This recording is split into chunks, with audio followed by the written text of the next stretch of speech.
नमस्ते फैमिली।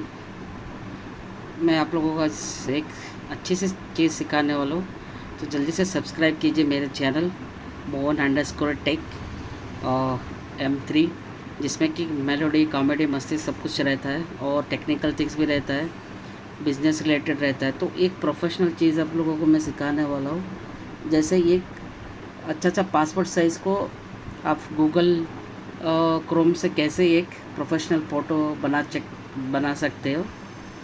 तो आप लोग सभी देख लीजिए कैसे करते हैं। पहले हमें हिंदी में बताएंगे, फिर मैं उसको डिफरेंट लैंग्वेज में बताऊंगा। ओके, इसमें ಓಕೆ ಸೊ ನಮಸ್ತೆ ಗೆಳೆಯರೆ, ಎಲ್ಲರೂ ನೋಡ್ಕೊಳ್ಳಿ. ಒಂದು ಫೋಟೋನ ಯಾವ ಥರ ಪಾಸ್ಪೋರ್ಟ್ ಸೈಜ್ ಫೋಟೋ ಮಾಡ್ಕೋಬೇಕು, ಇಲ್ಲೇ ತುಂಬ ಈಸಿಯಾಗಿ ಮಾಡ್ಕೋಬೋದು ಗೂಗಲ್ ಕ್ರೋಮಲ್ಲಿ. ಜಸ್ಟ್ ನಾರ್ಮಲ್ ನಿಮ್ಮದು ಯಾವುದೋ ಒಂದು ಫೋಟೋ ಇದ್ದರೆ ಆ ಫೋಟೋದಿಂದ ಹೆಂಗೆ ಮಾಡ್ಕೋಬೋದು, ಈ ಥರ ನೋಡಿ প্রফেশনাল ফটোগুলো। সো নমস্কার বন্ধুগণ, সবাই আপনারা জানবেন কি আমি একটা প্রফেশনাল পাসপোর্ট সাইজ ফটো কী করে বানাতে হয় গুগল ক্রোম থেকে।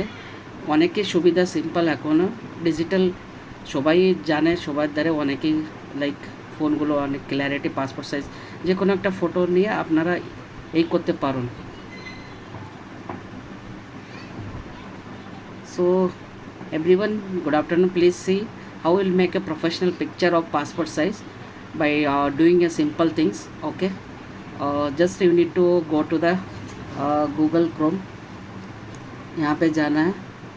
देखो मैंने बनाया ऑलरेडी, एकदम सिंपल है। इस फ़ोटो को मैंने ऐसे ही बनाया। ಈ ಫೋಟೋನ ನಾನು ಈ ಥರ ಪಾಸ್ಪೋರ್ಟ್ ಸೈಜ್ ಫೋಟೋ ಮಾಡಿದ್ದೀನಿ.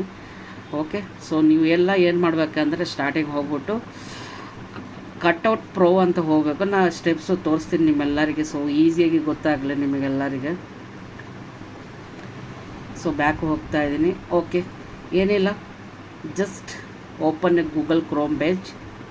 ಎಲ್ಲರೂ ಗೊತ್ತಲ್ಲ, ಸೊ सबको पता है गूगल क्रोम कैसे ओपन करना है। সবাই জানো কী করে গूगल क्रोम ওপেন করতে হয়। ಓಕೆ, ಎಲ್ಲರಿಗೂ தெரியும் ಹಂಗೆ गूगल क्रोम ஓப்பன் பண்ணணும். ஓகே, ஒரு பிக்சர்ஸ் இது பண்ணணும், ஸ்மார்ட் பிக்சர் பண்ணணும். ஓகே, ஒரு passport size official passport size photo பண்ணணும். ஸோ ஆல்ரெடி நான் என் முன்னாடி இந்த வீடியோவில் ஆல்ரெடி நான் இது பண்ணிவிட்டு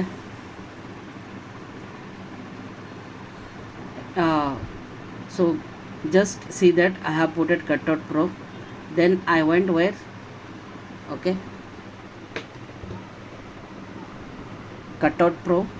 Just you need to go to the this one. Okay, I am showing you. Then cutout pro first ಈ ಥರ ಕಟ್ಔಟ್ ಪ್ರೋದಲ್ಲಿ ಹೋಗಬೇಕು. ಸೊ ಇದೇ ಫಸ್ಟ್ इसमें जाना है आप लोगों को. ಸೊ ಈ ಥರ ಹೋಗಬೇಕು. ಕಟ್ಔಟ್ ಪ್ರೋ ಫಸ್ಟ್ ಅಲ್ಲಿ ಬರೋದು ಅದನ್ನು. ಓಕೆ, ತುಂಬ ಚೆನ್ನಾಗಿದೆ. ಸೊ ಏನಿಲ್ಲ, ಸೊಲ್ಯೂಷನ್ ಹತ್ರ ಹೋಗಿ ಸೊಲ್ಯೂಷನಲ್ಲಿ ಹೋಗ್ಬಿಟ್ಟು ID फ़ोटो मेकर ಅಂತ सेलेक्ट ಮಾಡ್ಕೊಳ್ಳಿ. सॉल्यूशन में सेलेक्ट कीजिए। सलेक्शन करने के बाद ID फ़ोटो मेकर में जाइए इजीली। এখানে সেকেন্ড অপশন আছে সলিউশন বলে, ওইখানে আপনি ID फ़ोटो मेकर দেখুন আমার কার্জার। ಓಕೆ, ಎಲ್ಲರೂ ನೋಡಿ ನನ್ನ ಕರ್ಜರ್ ಎಲ್ಲಿದೆ ಅಂತ ಅಂದ್ಬಿಟ್ಟು. ಓಕೆ, ಹಿಂಗೆ பார்த்துக்கோனா எங்களோட கர்ஜர் இங்கே இருக்கு. So ID photo maker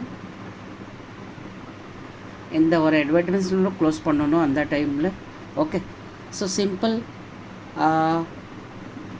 background removal. Okay, so background removal and change ಈ ಥರ ಬರುತ್ತೆ. ಅದನ್ನು ನೋಡಿಕೊಂಡು ನೋಡಿ, ಈ ಸೈಡಲ್ಲಿ ಫೋಟೋಸ್ ಎಲ್ಲ ಕಾಣಿಸುತ್ತೆ ನಿಮಗೆ. So background remove and change करके आएगा, आप लोग इसमें चेंज कर सकते हो। इसी को सेलेक्ट करना है। तो सेलेक्ट करने के बाद मैं नेक्स्ट स्टेप आप लोगों को बताता हूँ। এই ব্যাকগ্রাউন্ড রিমুভাল করে এর উপর ক্লিক করতে হবে। এটি সিলেক্ট